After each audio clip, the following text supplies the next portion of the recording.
Cuéntanos acerca de ti, cuáles son tus intereses, a qué te dedicas. Mi nombre es Lina Gabriela Rubiano Peñuela, tengo 16 años y nací aquí en Bogotá. Me gradué de 11 este año y mis intereses serían como la literatura, la poesía y el arte. Me gusta bastante leer y me gusta mucho escribir poesía. ¿Qué quieres estudiar y por qué? Quiero estudiar Derecho porque esta pasión nació hace algunos años cuando empecé a leer sobre el feminismo y me empezó a gustar bastante eso.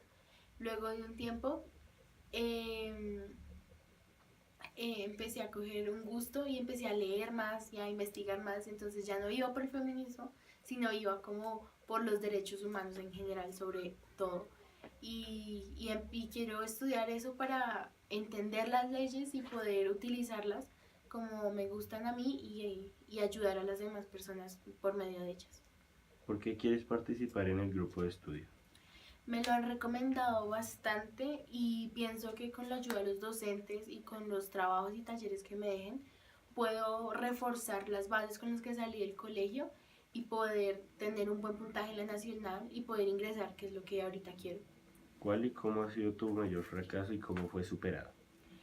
Bueno, no pienso que tengo algún fracaso, pero sí he tenido errores bastante graves. Por ejemplo, el 2014 fue un año difícil para mí, lleno de muchos problemas y yo misma tomé la determinación de decir necesito un cambio y yo cambié mi entorno, cambié mis amistades, cambié mi actitud y salí adelante y pienso que eso es superarlo, superarse a uno mismo y tener la determinación de decir hay que cambiar y hacerlo por uno.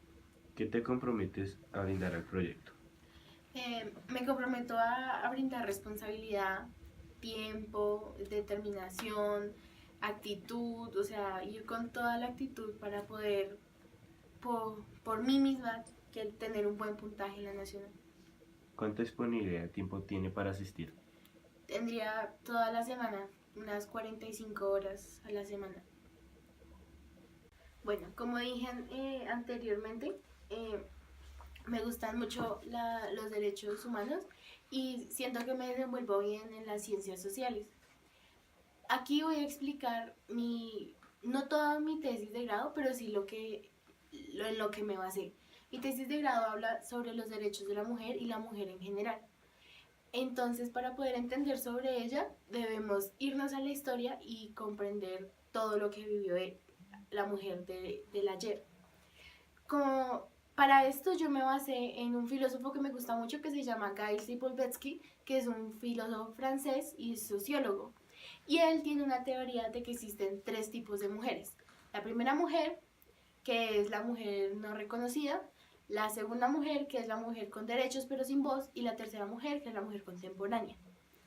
Para hablar de la primera mujer debemos basarnos que es en la época de Aristóteles. Esta mujer podemos hablar de ella las romanas, las egipcias y las griegas. Las egipcias, bueno, ellas tenían libertad y eran reconocidas como seres iguales, mas no eran iguales. Las romanas tenían más derecho que las griegas, pero no eran seres igualitarios y siempre dependían del hombre. Y las griegas, que eran las que más criticaba Aristóteles, eran aquellas, eran, como ellos decían, hombres incompletos y el mal para el mundo. Entonces no tenían voz y como no eran nada en el mundo, debían depender del hombre. Entonces el hombre era el dueño de ellas. Entonces esa es la primera mujer, la mujer no reconocida.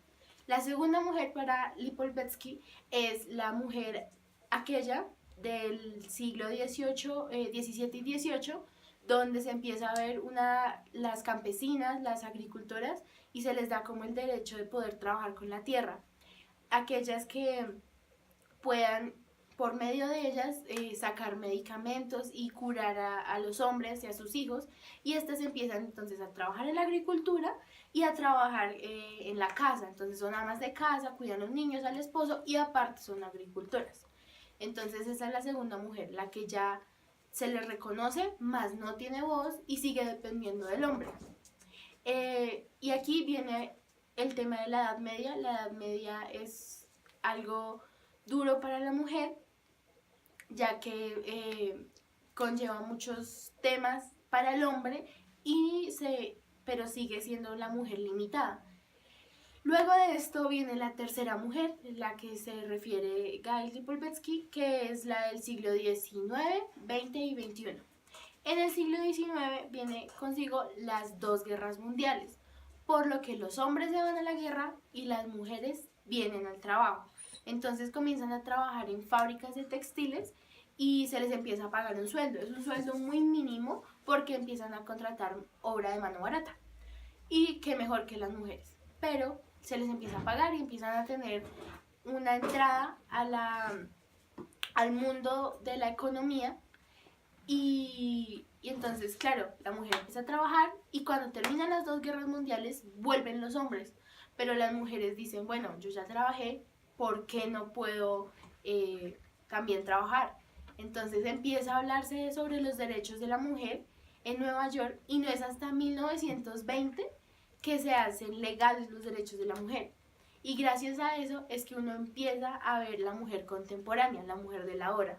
Pero aparte de eso, la mujer contemporánea ya trabaja, tiene que pagar impuestos y aparte sigue manteniendo al hombre, sí, pues a la familia, por decirlo así. Y comienza una mujer de la hora del siglo XXI, entonces una mujer revolucionaria que ya no depende del hombre y este es el que Guy Lipovetsky se refiere a que es una mujer que ya no quiere estar en el puesto del hombre porque ya tiene su propio puesto. Obviamente todavía hay muchos derechos por darle a la mujer, pero también se busca una igualdad, entonces la mujer ya tiene que dejar de pensar que es vulnerable y empezar a pensar como una sociedad igualitaria. Entonces ya no verse como la vulnerable ni tampoco como la superior. Entonces es un tema de igualdad que toca mucho verse y es un tema de controversia sobre los derechos que ya han ido viendo, que ya han ido consiguiendo y pues claro, hay que entender la historia de la mujer como en resumida se ha hecho para poder hablar de la mujer de la hora. Gracias.